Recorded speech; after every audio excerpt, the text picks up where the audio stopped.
नमस्कार साथियों, मैं यश के सर स्वागत करता हूं आपके अपने YouTube चैनल प्रथम प्रयास क्लासेस में। आज प्रश्नमाला की 38वीं कड़ी है और कल हम लोगों ने 37वें जो है कड़ी को पूरा किया था, यानी 1 से लेकर के 60 प्रश्न हम लोगों ने हल किए थे। आज जो है उसी के आगे यानी 61 से लेकर 125 प्रश्न हम लोग हल करेंगे। तो बिना किसी विलंब के हम लोग शुरू करते हैं आज की अपनी क्लास। देखते हैं आज के दिन का पहला प्रश्न क्या है। तो साथियों, आज का पहला प्रश्न है, घुटन किसकी आत्मकथा है। पहला ही प्रश्न एक आत्मकथा से आपसे पूछा जा रहा है कि घुटन किसकी आत्मकथा है। डॉक्टर धर्मवीर, रमाशंकर आर्य, सूरजपाल सिंह चौहान, कौशल्या वैसंती। ठीक है, 4 विकल्प दिए गए हैं और आपसे एक आत्मकथा पूछी जा रही है कि घुटन किसकी आत्मकथा है। यही आपका प्रश्न है। जल्दी से इसका उत्तर बताइए कि इसका सही उत्तर क्या हो सकता है। बड़ा ही महत्वपूर्ण प्रश्न है, तो देखते हैं इसका सही उत्तर क्या होगा। तो इसका सही उत्तर है साथियों रमाशंकर आर्य। रमाशंकर आर्य है घुटन आत्मकथा के लेखक। और ध्यान रहे ये एक दलित आत्मकथा है। कैसी आत्मकथा है? दलित। यह भी आपको जानना आवश्यक है, दलित आत्मकथा है। अब थोड़ा सा इन 4 विकल्पों पे जो अन्य 3 विकल्प हैं उन पर भी हम लोग ध्यान देते हैं कि डॉक्टर धर्मवीर ने क्या लिखा। ध्यान रहे किसी साथी ने हमसे पूछा था कि सर धर्मवीर भारती और डॉक्टर धर्मवीर क्या दोनों एक ही हैं? बिल्कुल नहीं, दोनों अलग हैं। धर्मवीर भारती अलग है और डॉक्टर धर्मवीर जो हैं ये अलग हैं। ये एक दलित लेखक हैं और इनकी एक महत्वपूर्ण आत्मकथा है, उसका नाम है मेरी पत्नी और भेड़िया।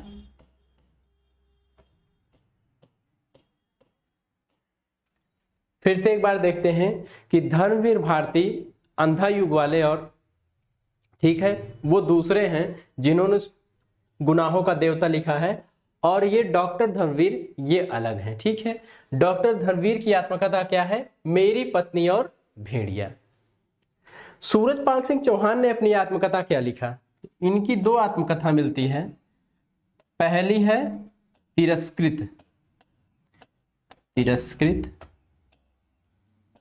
और दूसरी का नाम है संतप्त। ठीक है, कौशल्या वैसंती आपको पता है यह पहली दलित महिला लेखिका है जो कि आत्मकथा लिखी हैं, और इनकी आत्मकथा है दोहरा अभिशाप। दोहरा अभिशाप।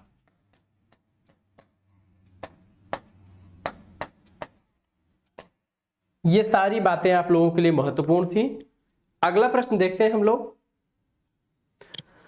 माता पिता की इच्छा थी कि उसका बेटा इंजीनियर बने।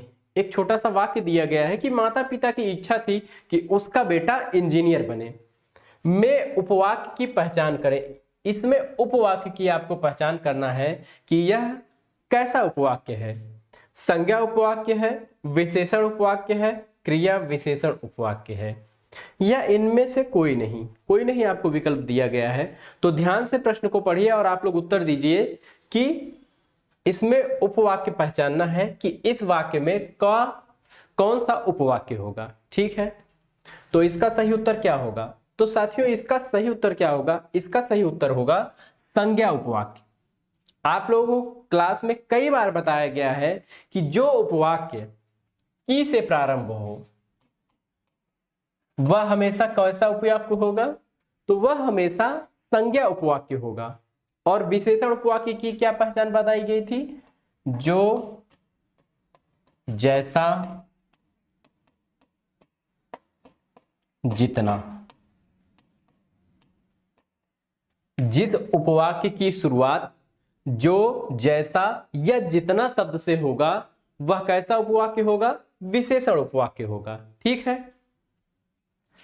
अब देखते हैं क्रिया विशेषण उपवाक्य। तो क्रिया विशेषण उपवाक्य का प्रारंभ किन शब्दों से होता है? जब, जहां, जब जहां ज्यों जिधर यद्यपि, ठीक है। जब जहां ज्यों जिधर यद्यपि, यदि इन शब्दों से किसी उपवाक्य की शुरुआत होती है तो आप तुरंत पहचान जाएंगे कि यह क्रिया विशेषण उपवाक्य है। एक बार फिर से रिपीट करते हैं कि उपवाक्य देखिए मुख्य रूप से 3 प्रकार के होते हैं: संज्ञा उपवाक्य, विशेषण उपवाक्य, क्रिया विशेषण उपवाक्य। संज्ञा उपवाक्य की शुरुआत की शब्द से होती है, बिल्कुल इसको ध्यान में रखेंगे, और विशेषण उपवाक्य की शुरुआत जो, जैसा, जितना शब्द से होती है। तो ये 2 बातें आप याद रखिए। इसके अलावा अन्य किसी भी शब्द से उपवाक्य की शुरुआत हो रही है तो आप समझ जाएंगे कि यह क्रिया विशेषण उपवाक्य है। ठीक है, अगला प्रश्न देखते हैं। निम्नलिखित में से कौन सा शब्द स्त्रीलिंग है? अब आपको 4 विकल्प मिल रहे हैं, यहां पे आपको पहचानना है कि इसमें स्त्रीलिंग कौन सा है। अभिलाषा, ग्रंथ, क्रोध या फिर लोभ। अभिलाषा, ग्रंथ, क्रोध या फिर लोभ। अब इन 4 विकल्पों में से आपको स्त्रीलिंग बताना है कि इसमें स्त्रीलिंग कौन सा है। तो देखते हैं इसमें स्त्रीलिंग कौन सा है।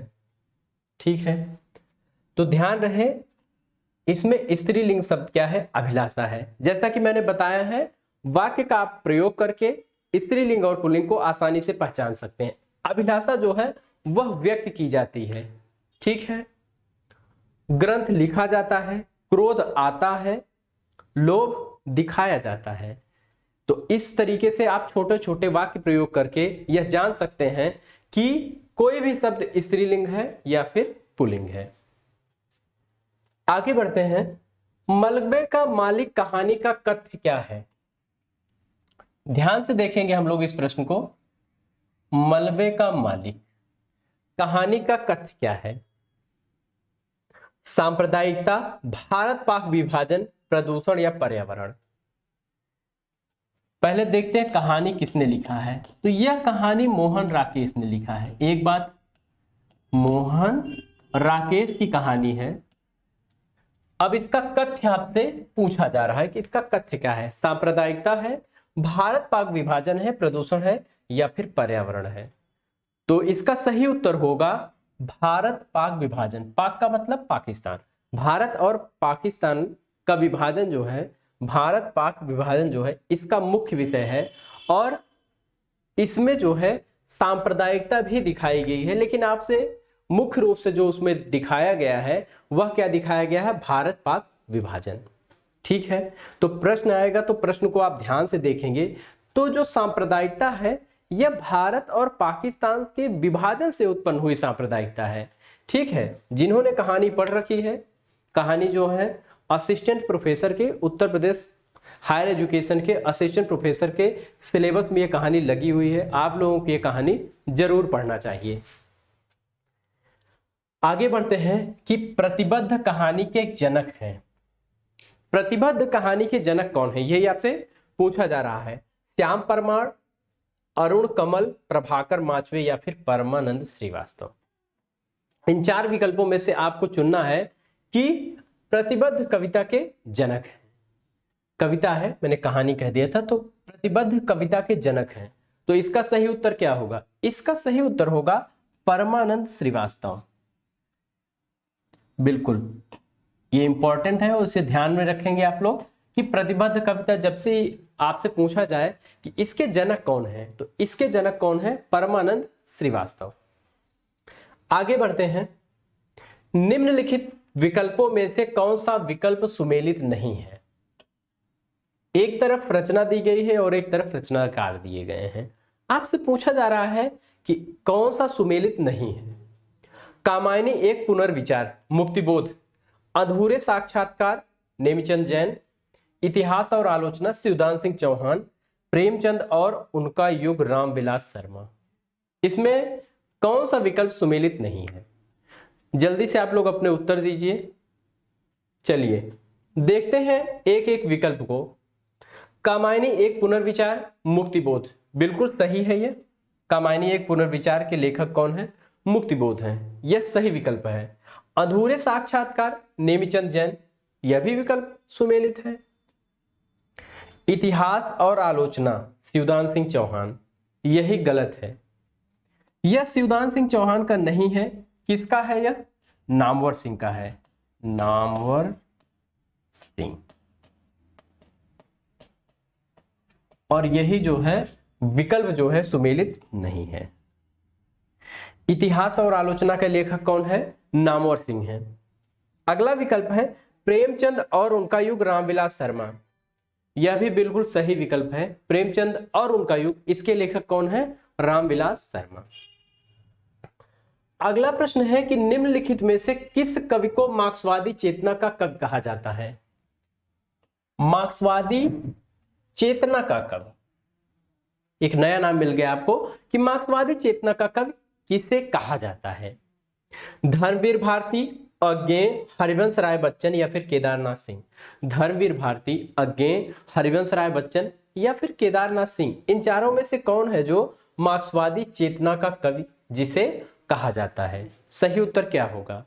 तो इसका सही उत्तर होगा अज्ञेय। अज्ञेय को साथियों मार्क्सवादी चेतना का कवि कहा जाता है। आगे बढ़ते हैं। इदम शब्द स्त्रीलिंग के तृतीय विभक्ति एक वचन में रूप होगा। इदम शब्द स्त्रीलिंग के तृतीय विभक्ति एक वचन में रूप होगा, क्या होगा? अस्यय, अस्याह, अनया या फिर आत्मनि। ये चार विकल्प दिए गए हैं। यहां पे आपको एक शब्द रूप पूछा जा रहा है, इसका सही उत्तर क्या होगा? तो इसका सही उत्तर क्या होगा साथियों? जल्दी से आप लोग अपने उत्तर दीजिए कि इसका सही उत्तर क्या हो सकता है। इसका सही उत्तर होगा अनया। क्या होगा? अनया इसका बिल्कुल सही उत्तर होगा। आगे बढ़ते हैं हम लोग। आधुनिक हिंदी कविता में द्विवेदी युग की काल सीमा कब से कब तक मानी जाती है? बड़ा छोटा सा प्रश्न आपसे पूछा जा रहा है, और पूछा क्या जा रहा है? द्विवेदी युग की काल सीमा, यानी कब से लेकर कब तक द्विवेदी युग माना जाता है? 1850 से 1900, 1900 से 1918, 1918 से 1936 या फिर 1936 से 1943। सही विकल्प का चयन करके आप लोग जल्दी से अपना उत्तर देंगे। देखते हैं इसका उत्तर क्या होगा। इसका सही उत्तर होगा साथियों 1900 ईस्वी से लेकर 1918 ईस्वी। यह जो है द्विवेदी युग की समय सीमा है। 1850 से 1900 तक भारतेंदु युग माना जाता है। क्या माना जाता है? भारतेंदु युग। 1918 से 1900 से लेकर 1918 तक द्विवेदी युग, और 1918 से 1936 तक छायावादी युग, छायावाद युग, और 1936 से 1943 तक प्रगतिवादी, प्रगतिवाद। ठीक है, तो ये बातें आपके लिए बड़ा ही महत्व रखने वाली हैं। आगे बढ़ते हैं। दुर्गा सप्तशती का चंडी चरित्र के नाम से हिंदी में अनुवाद किसने किया है? दुर्गा सप्तशती का चंडी चरित्र के नाम से हिंदी में अनुवाद किसने किया? गुरु गोविंद सिंह, अंगद देव, गुरु अर्जुन सिंह, गुरु नानक। ये चार विकल्प आपके सामने हैं, और आपसे पूछा जा रहा है कि दुर्गा सप्तशती का चंडी चरित्र के नाम से हिंदी में अनुवाद किसने किया? ये सीधे सीधे भी आपसे प्रश्न पूछा जा सकता है कि चंडी चरित्र के लेखक कौन है? गुरु गोविंद सिंह, अंगद देव, गुरु अर्जुन सिंह या फिर गुरु नानक। इसका सही उत्तर क्या होगा? तो इसका सही उत्तर क्या होगा? इसका सही उत्तर होगा गुरु गोविंद सिंह। गुरु गोविंद सिंह ने दुर्गा सप्तशती का चंडी चरित्र नाम से अनुवाद किया था। आगे बढ़ते हैं। ये ब्रज भाषा के मतिराम जैसे कवियों के समकक्ष हैं। ये ब्रज भाषा के मतिराम जैसे कवियों के समकक्ष हैं, और कहीं कहीं तो भाषा और भाव के माधुर्य में पद्माकर तक से टक्कर लेते हैं। आचार्य शुक्ल ने यह कथन किस कवि के लिए कहा था? कथन को फिर से एक बार हम लोग पढ़ेंगे, फिर देखेंगे कि शुक्ल ने यह कथन किसके बारे में कहा है। ये ब्रजभाषा के मतिराम जैसे कवियों के समकक्ष हैं, और कहीं कहीं तो भाषा और भाव के माधुर्य में पद्माकर तक से टक्कर लेते हैं। किसके बारे में है? बेनी प्रवीण, बोधा, ग्वाल या फिर भूषण। बेनी प्रवीण, बोधा, ग्वाल फिर या भूषण, इन चार विकल्प में आपको चयन करना है। तो शुक्ल जी का यह कथन जो है वह बेनी प्रवीण के बारे में है। किसके बारे में? बेनी प्रवीण के बारे में। अगला प्रश्न है कि निम्नलिखित में से कौन सी कृति आत्मकथा नहीं है? आत्मकथा नहीं है। अब आपसे पूछा जा रहा है कि एक कृति दिया गया है, एक रचना दी गई है, आपसे कहा जा रहा है कि इसमें आत्मकथा नहीं है। अर्धकथा, निज वृतांत, नाचो बहुत गोपाल, मेरी आत्मकहानी। तो आपको चुनना है कि इसमें जो है कौन सी आत्मकथा नहीं है। फिर से एक बार देखते हैं, अर्धकथा, निज वृतांत, नाचो बहुत गोपाल या फिर मेरी आत्मकहानी। तो यहाँ पे नाचो बहुत गोपाल जो है यह उपन्यास है।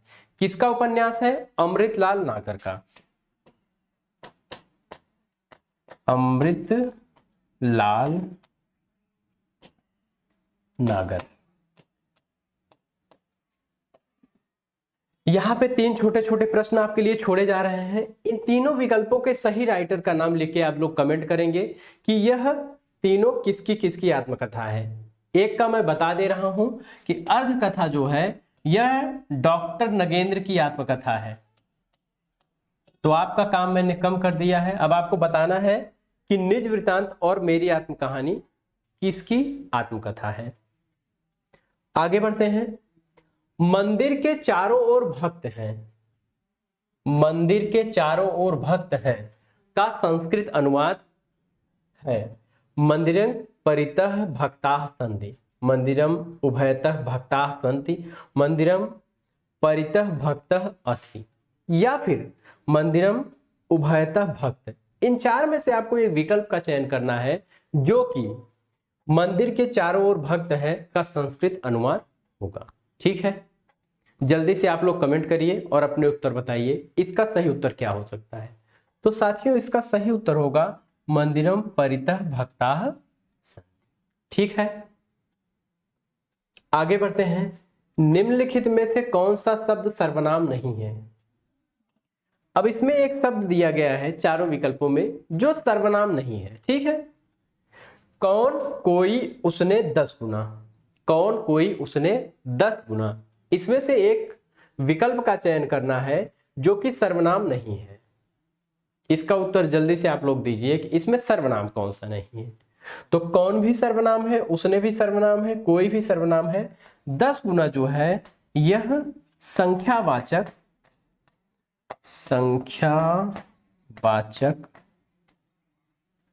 यह संख्यावाचक विशेषण है। ठीक है, विशेषण है। आगे बढ़ते हैं।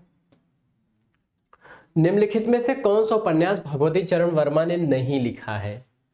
4 उपन्यास दिए गए हैं और आपसे पूछ लिया गया है कि कौन सा उपन्यास भगवती चरण वर्मा ने नहीं लिखा है। देखते हैं। चित्रलेखा, भूले बिसरे चित्र, टेढ़े मेढ़े रास्ते, पुनर्नवा।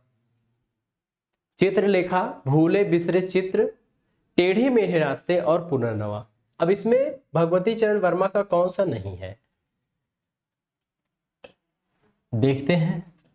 तो इसका सही उत्तर होगा पुनर्नवा। पुनर्नवा जो है यह हजारी प्रसाद द्विवेदी का उपन्यास है। किसका है? हजारी प्रसाद द्विवेदी।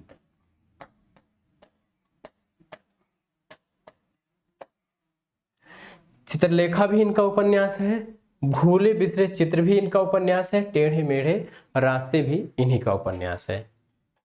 आगे बढ़ते हैं हम लोग। इत्यलम में कौन सी संधि है? पूछा जा रहा है आपसे कि इत्यलम में कौन सी संधि है, यण, गुण, वृद्धि या फिर दीर्घ। आराम से आप लोग इसका उत्तर दीजिए कि इत्यलम में कौन सी संधि है। ठीक है, तो इसका उत्तर क्या होगा? इसका सही उत्तर आप लोग बताइए। यण, गुण, वृद्धि या फिर दीर्घ। इसका सही उत्तर होगा यण संधि। क्या होगा? यण संधि। इति प्लस यलम, इति प्लस अलम क्या हो जाएगा? इत्यलम, ठीक है। और यह कौन सी संधि है? यह इत्यलम जो है यह किसी की रचना भी है, और इसका भी जवाब आप लोगों को ढूंढकर देना है कि इत्यलम किसकी रचना है। निराला की निम्नलिखित रचनाओं में से किस रचना को हिंदी का शोक गीत कहा जाता है? बड़ा ही सरल सा प्रश्न है और बहुत ही इंपॉर्टेंट प्रश्न है, बिल्कुल इंपॉर्टेंट प्रश्न है और एकदम सरल सा प्रश्न है कि निराला की निम्नलिखित रचनाओं में से किस रचना को हिंदी का शोक गीत कहा जाता है? जूही की कली, सरोज स्मृति, तोड़ती पत्थर, तुलसीदास। सबसे पहले प्रश्न को ध्यान से पढ़ने के बाद एक बात समझा करिए कि जब आपसे पूछा जा रहा है कि निम्नलिखित निराला की निम्नलिखित रचनाओं, यानी चारों रचनाएं जो है वो निराला की ही हैं। अब हमें ध्यान से देखना चाहिए और याद भी कर लेना चाहिए कि ये चार रचनाएं किसकी है? निराला की हैं। जब भी आपको कहीं दिखे इनमें से कोई रचना तो आप समझ जाएंगे कि ये निराला की रचनाएं हैं। अब इसमें हिंदी का शोक गीत कहा जाता है तो सरोज स्मृति को जो है हिंदी का शोक गीत कहा जाता है। सरोज जो है इनकी पुत्री का नाम था और उसकी असामयिक मृत्यु के कारण ये काफी दुखी थे और फिर इन्होंने लिखा सरोज स्मृति। हम मूर्ख, बलहीन और आलसी हो गए हैं, हमारा धन विदेश चला जाता है, रुपए का 1.5 पाव घी बिकता है, स्त्री शिक्षा का अभाव है। यह कथन शुक्ल जी के किस निबंध से उद्धृत है? अब आपसे पूछा जा रहा है कि यह निबंध जो है शुक्ल जी के किस निबंध से लिया गया है? ये कथन है, सॉरी, यह कथन शुक्ल जी के किस निबंध से है? कविता क्या है? भाव या मनोविकार, लोभ और प्रीत, लज्जा और ग्लानि। ये चार विकल्प दिए गए हैं और आपको सही विकल्प का चयन करना है कि सही विकल्प क्या होगा। तो साथियों ध्यान रहे, कविता क्या है? यह एक इनका निबंध है और इसी निबंध से यह कथन लिया गया है। अगला प्रश्न है कि निम्नलिखित में से कौन सी रचना मुल्ला दाऊद की है? मुल्ला दाऊद की कौन सी रचना है? ठीक है, मुल्ला दाऊद द्वारा रचित है, यानी मुल्ला दाऊद की रचना कौन सी है? चित्रावली, चंदायन, मृगावती, मधुमालती। चित्रावली, चंदायन, मृगावती या फिर मधुमालती। इसमें आपको एक सही विकल्प का चयन करना है कि मुल्ला दाऊद ने कौन सी रचना लिखी थी। तो मुल्ला दाऊद की जो रचना है वह क्या है? चंदायन है। मृगावती किसने लिखा? तो कुतुबन ने लिखा, कुतुबन। मधुमालती के लेखक कौन है? मंझन। चित्रावली किसने लिखा? तो चित्रावली के जो लेखक हैं उस्मान है। ठीक है, आगे बढ़ते हैं हम लोग। रेखा चित्र समय के पांव के लेखक हैं। समय के पांव एक रेखा चित्र है जिसका नाम है समय के पांव और इसके लेखक आपसे पूछे जा रहे हैं। डॉक्टर नगेंद्र, माखनलाल चतुर्वेदी, देवेंद्र सत्यार्थी, प्रकाश चंद्र गुप्त। ये चार विकल्प दिए गए हैं कि इसमें से समय के पांव रेखा चित्र के लेखक हैं डॉक्टर नगेंद्र, माखनलाल चतुर्वेदी, देवेंद्र सत्यार्थी या फिर प्रकाश चंद्र गुप्त। सही विकल्प का चयन करिए। तो इसका सही विकल्प होगा माखनलाल चतुर्वेदी। समय के पांव किसकी रचना है? तो यह माखनलाल चतुर्वेदी का क्या है? रेखा चित्र है। ठीक है, डॉक्टर नगेंद्र ने क्या लिखा? तो डॉक्टर नगेंद्र ने लिखा चेतना, चेतना के बिंब। जो इनका प्रसिद्ध रेखा चित्र है उसका क्या नाम है? चेतना के बिंब जो है यह डॉक्टर नगेंद्र का प्रसिद्ध रेखा चित्र है। देवेंद्र सत्यार्थी ने क्या लिखा? रेखाएं बोल उठी, रेखाएं बोल उठी। यह किसका रेखा चित्र है? तो यह देवेंद्र सत्यार्थी का रेखा चित्र है। प्रकाश चंद्र गुप्त ने क्या लिखा? मिट्टी के पुतले। मिट्टी के पुतले जो रेखा चित्र है यह किसका है? प्रकाश चंद्र गुप्त का है। आगे बढ़ते हैं। बालकेभ्यः मिष्ठान रोचते, रेखा चित्र पद में कौन सी विभक्ति है? अब इसमें आपसे विभक्ति पूछी जा रही है कि इसमें कौन सी विभक्ति है? प्रथमा, द्वितीय, चतुर्थी या फिर द्वितीया, प्रथमा, तृतीया, चतुर्थी या फिर द्वितीया। 4 विकल्प दिए गए हैं और आपसे इसमें विभक्ति पूछी जा रही है। बालकेभ्यः मिष्ठान्नं रोचते, इसका सही उत्तर क्या है? इसका सही उत्तर होगा चतुर्थी विभक्ति। क्या होगा? चतुर्थी विभक्ति। देखते हैं कैसे। एक सूत्र है,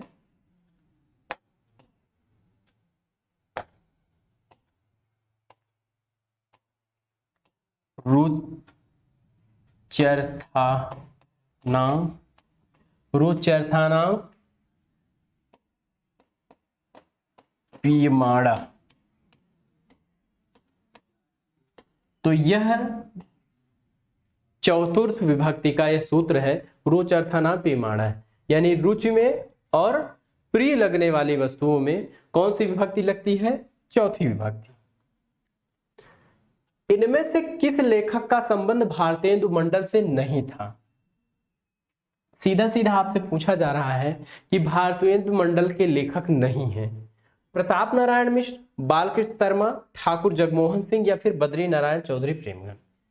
बिल्कुल सरल सा सवाल है कि इसमें से कौन जो है भारतेंदु मंडल के लेखक नहीं है, भारतेंदु मंडल से नहीं था, किसका संबंध? तो इसका सही उत्तर क्या होगा? इसका सही उत्तर होगा बालकृष्ण शर्मा, और इनका पूरा नाम क्या है? बालकृष्ण शर्मा नवीन। ठीक है, ये जो है जो छायावाद के समानांतर उसके बाद राष्ट्रीय सांस्कृतिक काव्यधारा चली, उसी के लेखक हैं ये बालकृष्ण शर्मा नवीन। निम्नलिखित में से कौन सा ग्रंथ चिंतामणि का नहीं है? अब पूछा जा रहा है कि चिंतामणि का कौन सा ग्रंथ नहीं है? काव्य विवेक, कविकुल कल्पतरु, काव्य प्रकाश या कवि प्रिया। चिंतामणि का कौन सा नहीं है? तो सही उत्तर क्या होगा? सही उत्तर होगा कवि प्रिया। कवि प्रिया जो है यह चिंतामणि का नहीं है, बल्कि किसका है? केशव दास का है। कवि प्रिया किसकी रचना है? तो यह केशव दास की रचना है। काव्य विवेक, कविकुल कल्पतरु और काव्य प्रकाश, ये तीनों रचनाओं किसकी हैं? तो ये तीनों जो हैं किसकी रचनाएं हैं? चिंतामणि की हैं। अगला प्रश्न है, प्रिय की सुधसी ये सरिताएं, ये कानन कांतार सुसज्जित, मैं तो नहीं किंतु है मेरा हृदय किसी प्रियतम से परिचित, जिसके प्रेम पत्र आते हैं प्रायः सुख संवाद सन्निहित। बड़ी लंबी पंक्तियां हैं। उपर्युक्त काव्य पंक्तियां किस कवि की हैं? ये काव्य पंक्तियों को आप फिर से एक बार पढ़िए और आपको बताना है कि ये काव्य पंक्तियां किस कवि की हैं। अयोध्या सिंह उपाध्याय हरिऔध, राम नरेश त्रिपाठी, मैथिली शरण गुप्त या फिर लाला भगवान दीन। इन चारों विकल्पों को ध्यान से देखिए और बताइए कि ये काव्य पंक्तियां किसकी हैं। तो साथियों ध्यान रहे, यह जो काव्य पंक्तियां हैं यह किसकी हैं? तो यह राम नरेश त्रिपाठी की काव्य पंक्तियां हैं। इंपॉर्टेंट है, इन काव्य पंक्तियों को आप ध्यान देंगे। आगे बढ़ते हैं। याद हो के न याद हो, प्रश्न एक बार आपसे पूछा जा चुका है। याद हो के न याद हो किसका संस्मरण है? अब आपको बताना है यह संस्मरण किसका है। मधुरेश, काशीनाथ सिंह, विष्णु प्रभाकर या फिर रामदरस मिश्र। मधुरेश, काशीनाथ सिंह, विष्णु प्रभाकर या फिर रामदरस मिश्र। इसका सही उत्तर क्या है? तो इसका सही उत्तर क्या है? इसका सही उत्तर होगा काशीनाथ सिंह। सही उत्तर क्या है? काशीनाथ सिंह इसका सही उत्तर होगा। देखते हैं रामदरस मिश्र ने क्या लिखा है। इन्होंने लिखा स्मृतियों का छंद। स्मृतियों का छंद, यह किसने लिखा? तो यह लिखा है रामदरस मिश्र का जो है यह संस्मरण है। ठीक है। विष्णु प्रभाकर ने क्या लिखा? मेरे अग्रज मेरे मित। मेरे अग्रज मेरे मित अगर आपसे पूछा जाए कि संस्मरण किसका है तो यह विष्णु प्रभाकर का है। मधुरेश का आपको पता ही है, याद जो आईना है, कल ही क्लास में बताया गया है, याद जो आईना है।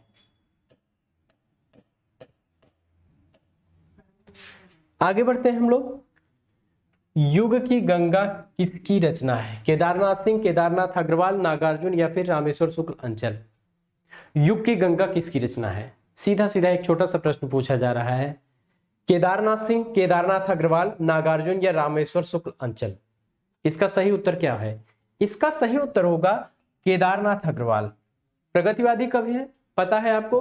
अगर यही प्रश्न थोड़ा सा घुमाया जाता कि युग धारा किसका है, युग धारा, तब आपका उत्तर क्या होता?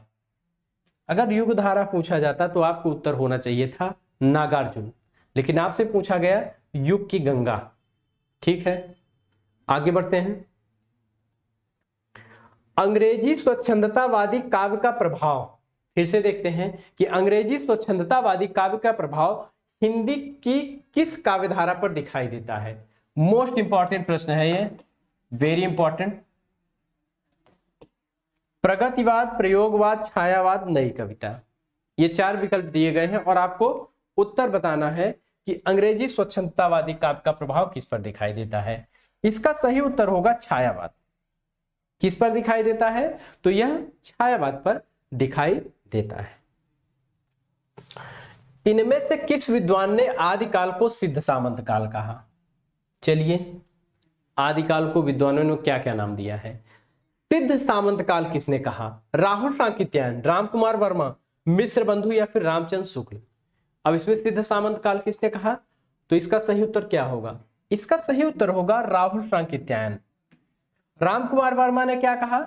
इन्होंने संधि एवं चारण काल कहा है, संधि एवं चारण काल।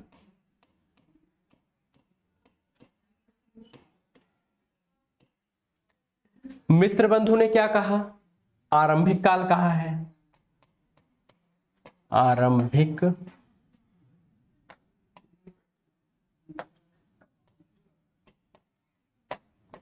मिश्र बंधुओं ने आरंभिक काल कहा। शुक्ल ने क्या कहा? वीर गाथा काल कहा, वीर गाथा काल। ठीक है, फिर से देखते हैं। सिद्ध सामंत काल राहुल सांकृत्यायन, रामकुमार वर्मा संधि एवं चारण काल, मिश्र बंधु आरंभिक काल, रामचंद्र शुक्ल वीर गाथा काल। गणपत चंद्र गुप्त, इन्होंने क्या कहा? गणपति चंद्र गुप्त। थोड़ा सा अंतर है, मिश्र बंधु और गणपत चंद्र गुप्त ने, इन्होंने प्रारंभिक काल कहा था। क्या कहा था? प्रारंभिक काल। हजारी प्रसाद द्विवेदी ने क्या कहा? हजारी प्रसाद द्विवेदी, इन्होंने क्या कहा? इन्होंने आदिकाल को आदिकाल की संज्ञा दी थी। ठीक है, आदिकाल को जो आदिकाल नाम मिला है वो हजारी प्रसाद द्विवेदी ने कहा है। महावीर प्रसाद द्विवेदी ने क्या कहा? बीज वपन काल कहा था। ठीक है, और कमल कुलश्रेष्ठ ने अंधकार काल कहा। सुमन राजे ने क्या कहा? आधार काल कहा। तो ये सारी बातें आपको जानना जरूरी था। डॉक्टर हजारी प्रसाद द्विवेदी द्वारा विरचित निम्नांकित कृतियों में से कौन सी कृत उपन्यास विधा से संबद्ध नहीं है? देखिए, प्रश्न कैसे आपसे पूछे जाते हैं, थोड़ा सा घुमा दिया जाता है प्रश्न को। पूछा जा रहा है कि हजारी प्रसाद द्विवेदी की निम्नलिखित कृतियों में से कौन सी आत्मकथा नहीं है। फिर से एक बार पढ़ते हैं आराम से प्रश्न को कि डॉक्टर हजारी प्रसाद द्विवेदी द्वारा विरचित निम्नलिखित कृतियों में से कौन सी कृत उपन्यास विधा से संबद्ध नहीं है, यानी उपन्यास नहीं है। चार चंद्रलेख, बाणभट्ट की आत्मकथा, अनामदास का पोथा या फिर कुटज। तो इसमें से कौन सा उपन्यास नहीं है? तो कुटज जो है यह उपन्यास नहीं है, यह क्या है? यह निबंध है इनका। कुटज जो है यह निबंध है।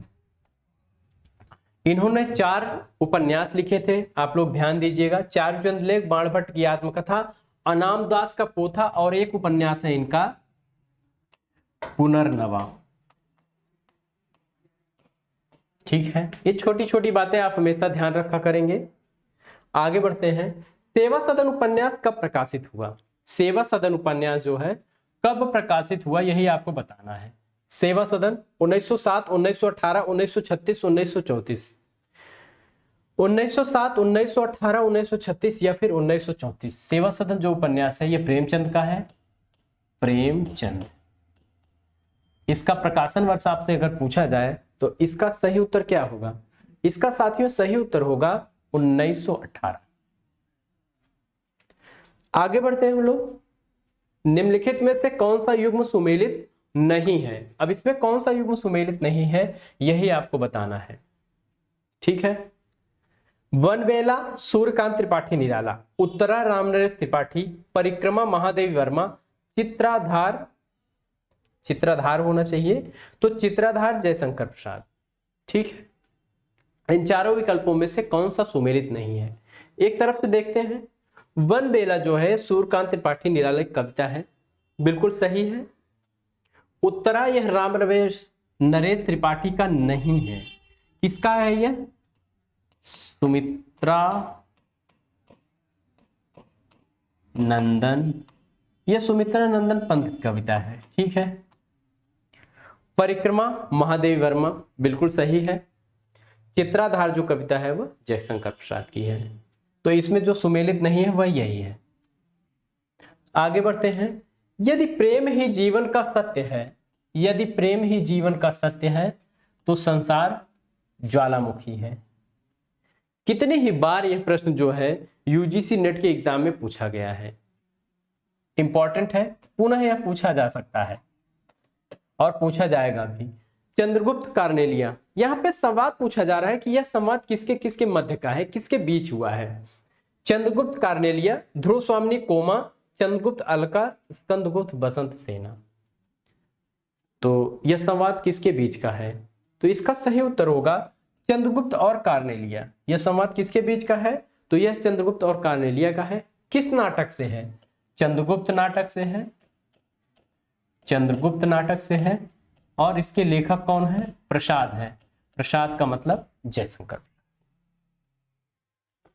इतनी छोटी छोटी बारीक चीजें जब बताता हूं तो बहुत सारे साथी होंगे जिनको हंसी आती होगी, लेकिन आप सोचिए कि हमारे साथ बहुत सारे नए साथी जुड़े हुए हैं जिनको कि बार बार रिवीजन की आवश्यकता है। तो नए और पुराने सभी साथियों को ध्यान रखना पड़ता है, इसीलिए छोटी बातें भी बताई जाती हैं आपको। मुझे उसका मीठा गाना अच्छा लगता है, मुझे उसका मीठा गाना अच्छा लगता है। वाक्य में क्रिया विशेषण पद कौन सा है? क्रिया विशेषण आपसे पूछा जा रहा है। लगता है मुझे उसका अच्छा मीठा गाना, आपको क्रिया विशेषण बताना है। तो जो क्रिया की विशेषता बतलाए उसी को हम क्रिया विशेषण कहते हैं। इसका सही उत्तर होगा अच्छा। इसका सही उत्तर क्या होगा? अच्छा। लगना जो है यह क्रिया है और इसकी विशेषता क्या है? अच्छा। कैसा लगता है? अच्छा लगता है। हरिऔध काव्योपवन का प्रकाशन वर्ष, इंपॉर्टेंट है। हरिऔध की एक रचना है काव्योपवन, इसका प्रकाशन वर्ष पूछा गया है और यह आपके उत्तर प्रदेश के उच्च शिक्षा आयोग द्वारा असिस्टेंट प्रोफेसर के एग्जाम में पूछा गया था कि काव्योपवन का प्रकाशन वर्ष कौन है? 1907, 1899, 1909, 1917। 1907, 1899, 1909 या फिर 1917। आपको सही विकल्प का चयन करना है। इसका सही उत्तर क्या होगा? इसका सही उत्तर होगा 1909 ईस्वी। क्या उत्तर होगा? 1909 ईस्वी। आगे बढ़ते हैं। हे प्रभु ज्ञान दाता ज्ञान हमको दीजिए, शीघ्र सारे दुर्गुणों को दूर हमसे कीजिए। में शब्द गुण है, इसमें आपसे शब्द गुण पूछा जा रहा है कि हे प्रभु ज्ञान दाता ज्ञान हमको दीजिए, शीघ्र सारे दुर्गुणों को दूर हमसे कीजिए। ओज गुण, प्रसाद, माधुर या कोई नहीं? ओज गुण, प्रसाद, माधुर या फिर कोई नहीं, यही आपको बताना है। इसका सही उत्तर क्या होगा? तो साथियों इसका जो सही उत्तर है वह होगा प्रसाद गुण।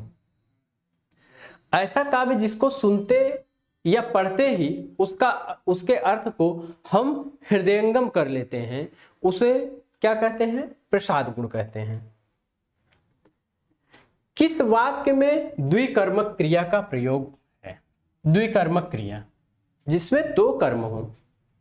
मोर नाच रहा है, महेश रुग्ण हो गया है, रुग्ण का मतलब होता है बीमार। राम ने रावण को मारा, ममता ने कुत्ते को रोटी खिलाई। द्विकर्मक क्रिया किस वाक्य में है, यही आपको बताना है।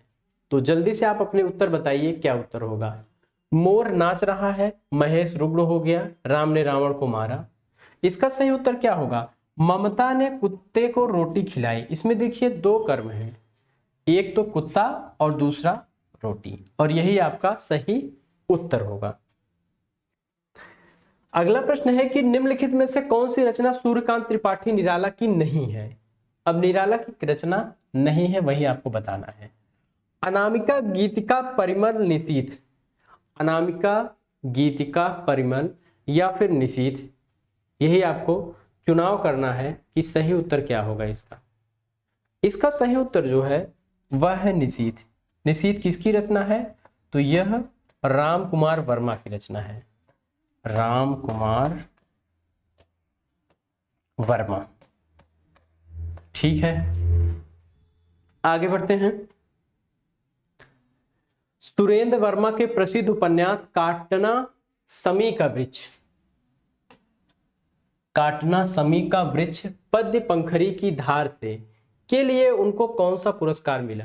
बड़ा लंबा सा नाम है, काटना समी का वृक्ष पद्य पंखरी की धार से के लिए उनको कौन सा सम्मान मिला था। व्यास सम्मान, साहित्य अकादमी, सरस्वती सम्मान, ज्ञानपीठ पुरस्कार। व्यास सम्मान, साहित्य अकादमी, सरस्वती सम्मान मिला या फिर ज्ञानपीठ पुरस्कार मिला, यही आपको बताना है। तो सुरेंद्र वर्मा का जो उपन्यास था काटना सभी का वृक्ष पद्य पंखरी की धार से, उसके लिए उनको व्यास सम्मान मिला था। और कब मिला था, 2016 में मिला था, 2016 ईस्वी में मिला था। अगला प्रश्न है कि विकल विश्व के लेखक हैं, विकल विश्व काव्य के लेखक हैं। अब इसके लेखक कौन है, ठीक है। रामेश्वर शुक्ल अंचल, हरिवंश राय बच्चन, निराला या फिर रामधारी सिंह दिनकर। तो विकल विश्व इसके लेखक कौन है, तो इसका सही जवाब दीजिए आप लोग। इसका सही उत्तर क्या होगा, इसका सही उत्तर होगा हरिवंश राय बच्चन। क्या उत्तर होगा, हरिवंश राय बच्चन। बहुजन अधिकार पाक्षिक पत्र का सर्वप्रथम प्रकाशन कहां से हुआ। बहुजन अधिकार पाक्षिक पत्र का सर्वप्रथम प्रकाशन कहां से हुआ। पटना, मेरठ, नई दिल्ली, इलाहाबाद। चार विकल्प है, पटना, मेरठ, नई दिल्ली या फिर इलाहाबाद। इसका सही उत्तर बताइए, इसका सही उत्तर क्या होगा। साथियों इसका सही उत्तर होगा मेरठ से 1981 ईस्वी। इसका प्रकाशन कहां से हुआ, मेरठ से हुआ, 1981 ईस्वी में हुआ। और किसने किया, मोहन दास नैमिष राय, मोहनदास नैमिष राय ने इसका प्रकाशन किया। और कब किया, 1981 ईस्वी में। अगला प्रश्न है कि फ्रायड के मनोविज्ञान से प्रभावित उपन्यासकार हैं। फ्रायड का जो मनोविज्ञान था उससे प्रभावित उपन्यासकार कौन है। यशपाल, उपेंद्रनाथ अस्क, अज्ञेय या फिर नागार्जुन। यशपाल, उपेंद्रनाथ अस्क, अज्ञेय या फिर नागार्जुन। इसका सही उत्तर क्या होगा, इसका सही उत्तर होगा अज्ञेय। ठीक है, आगे बढ़ते हैं हम लोग। अधिक प्रयत्न से उच्चारित होने वाले व्यंजन कहलाते हैं। आप लोगों ने पढ़ा हुआ है कि जब फेफड़ों द्वारा निकलने वाले वायु की मात्रा अधिक होती है तो उनके उच्चारण में उनको क्या कहते हैं, ऐसे वर्ण को क्या कहते हैं, ऐसे व्यंजन को क्या कहते हैं। अल्प प्राण, सायास व्यंजन, महाप्राण या सुदीर्घ व्यंजन। बड़ा सरल सा प्रश्न है, इसका उत्तर दीजिए आप लोग। इसका सही उत्तर क्या होगा, तो इसका सही उत्तर होगा महाप्राण।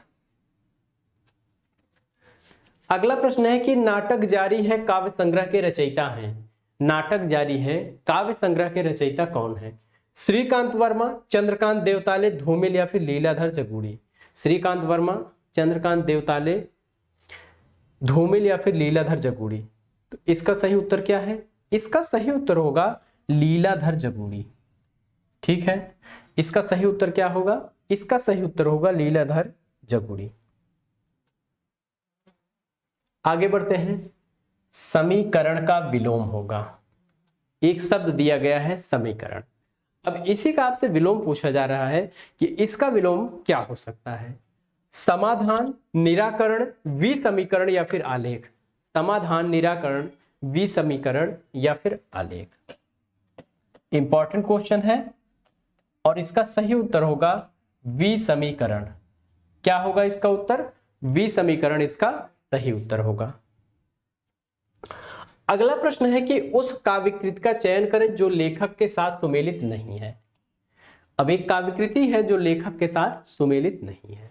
आत्मजयी कुंवर नारायण, खूंटियों पर टंगे लोग सर्वेश्वर दयाल सक्सेना, मगध श्रीकांत वर्मा, पहाड़ पर लालटेन राजेश जोशी। एक रचना है जो कि रचनाकार के साथ सुमेलित नहीं है, तो एक एक रचना को क्लियर करेंगे तो वो रचना स्वयं ही मिल जाएगी। आत्मजयी कुंवर नारायण बिल्कुल सही है, कुंवर नारायण की रचना है। खूंटियों पर टंगे लोग सर्वेश्वर दयाल सक्सेना की रचना है, यह भी विकल्प सही है। मगध श्रीकांत वर्मा की रचना है, ठीक है। पहाड़ पर लालटेन जो है यह राजेश जोशी का नहीं है। किसका है यह? मंगलेश डबराल का है, मंगलेश डबराल, ठीक है। और यही हमारा उत्तर है। क्या है? यही हमारा उत्तर भी है। अगला प्रश्न है कि सुधामयी वात्सल्यमयी तू प्रेममयी है। सुधामयी वात्सल्यमयी तू प्रेममयी है, वाक्य में विशेष्य है। अब इसमें विशेष्य क्या है यही आपको निकालना है विकल्प से। सुधामयी, वात्सल्यमयी, प्रेममयी उपयुक्त में से कोई नहीं। इन चारों विकल्पों में से सही विकल्प का आपको चयन करना है कि इसमें विशेष्य क्या है। तो इसका सही उत्तर क्या होगा? इसका सही उत्तर होगा उपर्युक्त में से कोई नहीं, क्योंकि ये जो तीनों विकल्प हैं सुधामयी, वात्सल्यमयी, ये तीनों विशेषण है। क्या है? विशेषण। विशेष ये शब्द है, तू शब्द है, और इसी की विशेषता ये तीनों विशेषण बतला रहे हैं, ठीक है। और जिसकी विशेषता बताई जाए उसे क्या कहेंगे? विशेष कहेंगे। पांचवें पैगंबर नाटक के लेखक हैं, ठीक है। प्रश्न सीधा सीधा ऐसे मिल गया। ये प्रश्न आया हुआ है कि पांचवें पैगंबर नाटक के लेखक हैं राधा कृष्ण दास, किशोरीलाल गोस्वामी, जयशंकर प्रसाद या फिर भारतेंदु हरिश्चंद्र। इसका सही उत्तर क्या होगा? तो इसका सही उत्तर क्या होगा साथियों? इसका सही उत्तर होगा भारतेंदु हरिश्चंद्र। क्या उत्तर होगा इसका सही? भारतेंदु हरिश्चंद्र।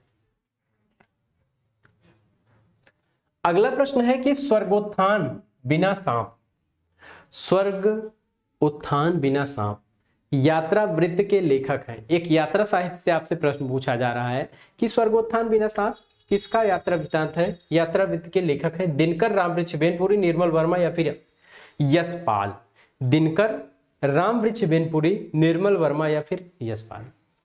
तो इसका सही उत्तर होगा यशपाल। देखते हैं इनके दो यात्रा वृत्तांत महत्वपूर्ण और भी हैं, उनको भी देख लेते हैं। एक है लोहे की दीवार, लोहे की दीवार के दोनों ओर, और एक और है राह बीती।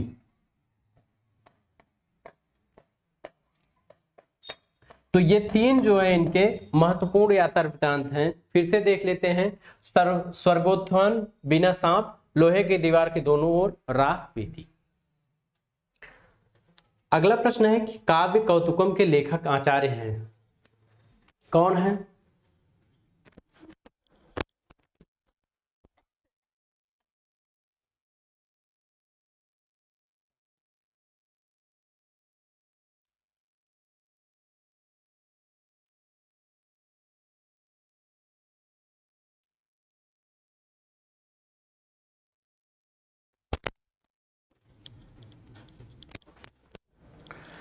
भट्टनायक, उद्भट, भट्टतौत या फिर दंडी।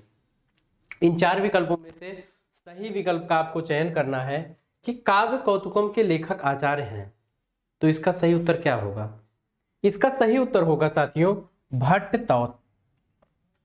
आचार्य भट्ट तौत की रचना है काव्य कौतुकम। निम्नलिखित में से शुद्ध वर्तनी वाले शब्द का चुनाव कीजिए। एक शब्द है जिसकी शुद्ध वर्तनी है, उसी का चुनाव करना है। श्रवण, सर्वण, श्रवण या सवर्ण। शुद्ध वर्तनी वाला शब्द कौन सा है? ऐसे ही प्रश्न आपसे पूछे जाते हैं एग्जाम में, इसीलिए यह इंपॉर्टेंट भी है। और शुद्ध वर्तनी वाला शब्द क्या है? श्रवण है। अगला प्रश्न है कि आत्मा का संग्राम आत्मा से और देह का संग्राम देह से जीता जाता है। रामधारी सिंह दिनकर का यह कथन किस कृति है? यह रामधारी सिंह दिनकर का कथन है और आपसे कृति का नाम पूछा जा रहा है जिससे यह लिया गया है। रश्मिरथी, उर्वशी, कुरुक्षेत्र या फिर हुंकार। रश्मिरथी, उर्वशी, कुरुक्षेत्र या फिर हुंकार। तो इसका सही उत्तर क्या होगा? इसका सही उत्तर होगा साथियों कुरुक्षेत्र। अगला प्रश्न क्या है? कुतुबन किस बादशाह के आश्रित कवि थे?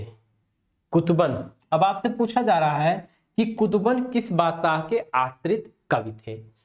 अहमद शाह, हुसैन शाह, कुतुबन शाह, शेर शाह। अहमद शाह, हुसैन शाह, कुतुबन शाह या फिर शेर शाह। तो इसका सही उत्तर क्या है? इसका सही उत्तर होगा हुसैन शाह। यह हुसैन शाह के आश्रित थे। निम्नलिखित में से शुद्ध वाक्य का चयन कीजिए। 4 वाक्य आपको सामने दिए गए हैं, आपको शुद्ध वाक्य का चयन करना है। आयुष और ऋचा बाजार गई, राह चलते दोनों में तकरार हो गई।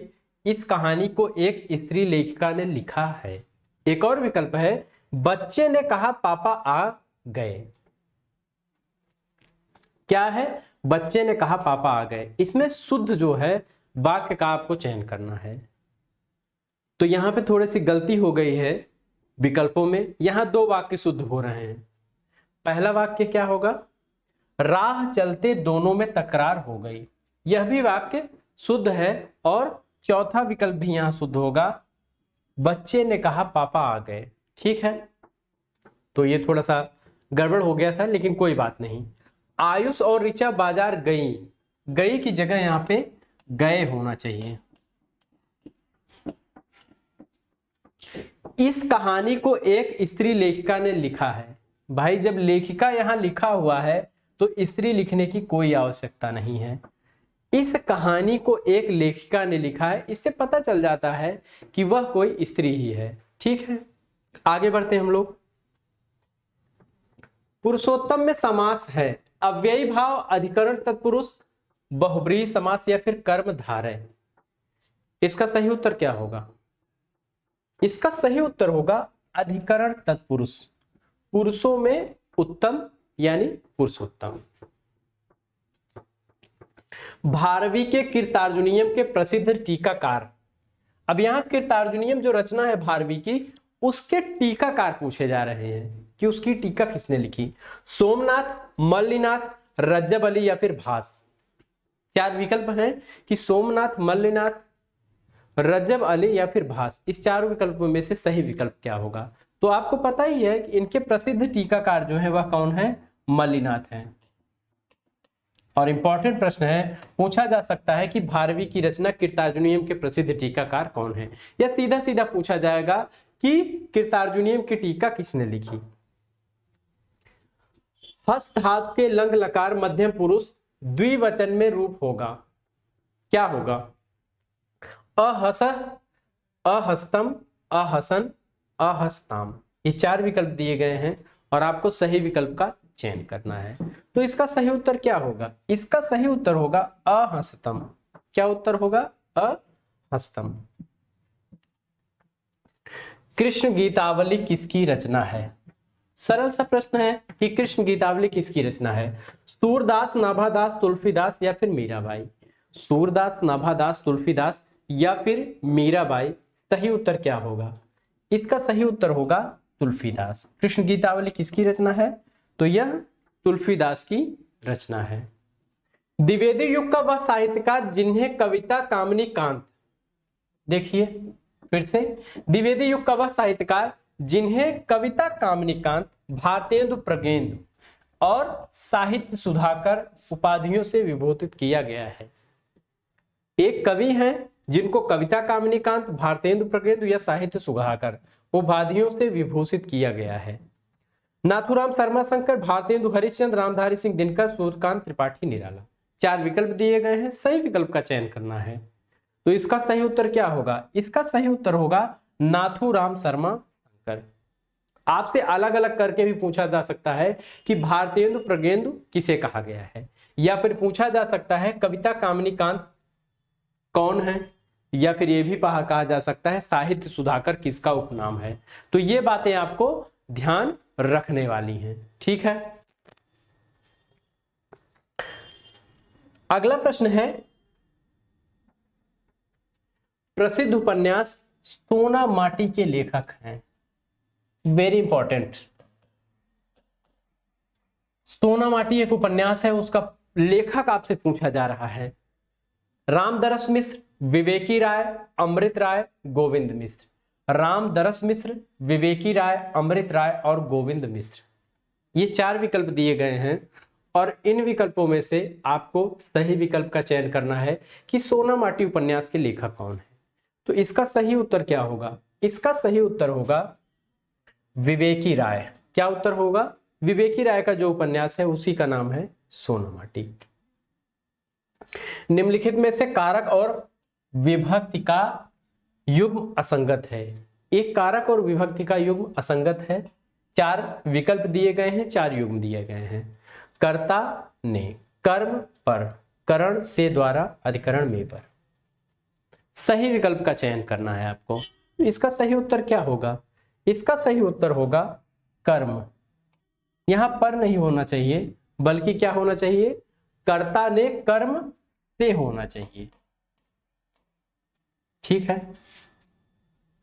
करण से या द्वारा, कर्ता ने कर्म से होगा या कर्म को होगा?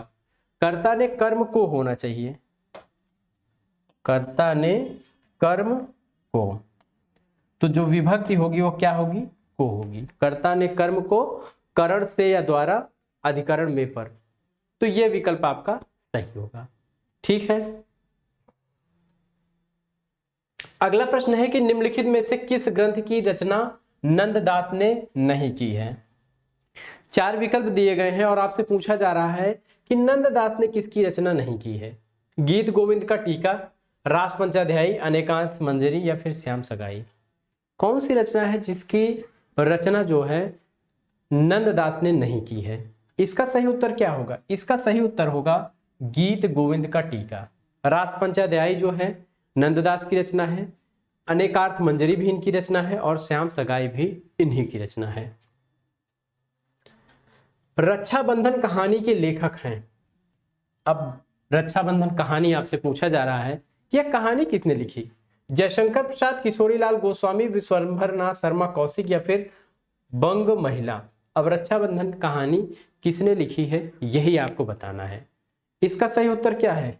इसका सही उत्तर होगा विश्वंभरनाथ शर्मा कौशिक ने रक्षाबंधन कहानी लिखा है। नाथों की कुल संख्या कितनी मानी जाती है? नाथों की कुल संख्या आपसे पूछा जा सकता है कि नाथों की कुल संख्या कितनी मानी जाए। 9, 84, 56 या फिर 12। 9, 84, 56 या फिर 12।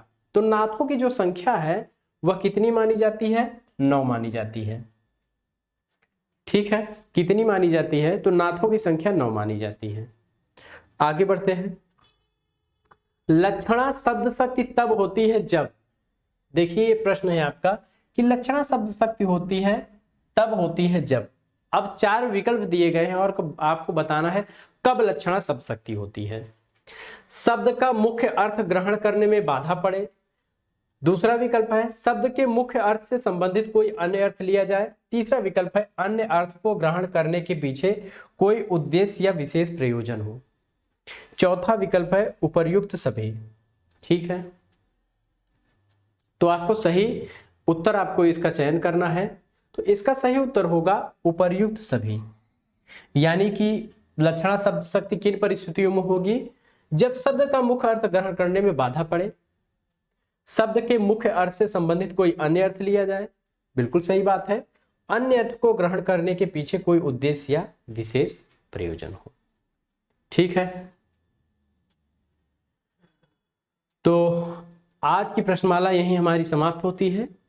हम लोग पुनः सोमवार को मिलेंगे और अब से आपकी जो क्लासेस हैं उसमें हायर एजुकेशन यानी आपको पता है उच्च शिक्षा आयोग द्वारा जो असिस्टेंट प्रोफेसर की परीक्षा होने जा रही है उसके लिए हम जीएस का एक प्रैक्टिस सेट ला रहे हैं सीपी मिश्रा सर के निर्देशन में, और सोमवार से वही आप लोगों की क्लास लेंगे, उसके बारे में बताएंगे। उसकी एक छोटी सी फीस भी रखी गई है, उसकी भी जानकारी आपको सोमवार को दी जाएगी। तो सोमवार को इसी समय आप लोग क्लास में उपस्थित होंगे और हायर एजुकेशन का जो जीएस का पार्ट है उस पार्ट का प्रैक्टिस सीपी मिश्रा सर करवाएंगे। बड़े ही गुणी और जीएस के विद्वान हैं, उन्हीं के द्वारा आपका प्रैक्टिस सेट कराया जाएगा। उनका परिचय भी सोमवार को आप लोग लेंगे और सोमवार से आपकी क्लासेस भी चलेंगी। तो इस तरीके से अब आपकी 3 से 4 क्लासेस जीएस की होंगी और 2 से 3 क्लासेस आपकी हिंदी की हुआ करेंगी। तो अगली सूचना आपको सोमवार की दी जाएगी, सोमवार को दी जाएगी बाकी सारी सूचनाएं। तब तक के लिए बहुत बहुत धन्यवाद साथियों। ठीक है, आज की क्लास हम यहीं समाप्त करते हैं।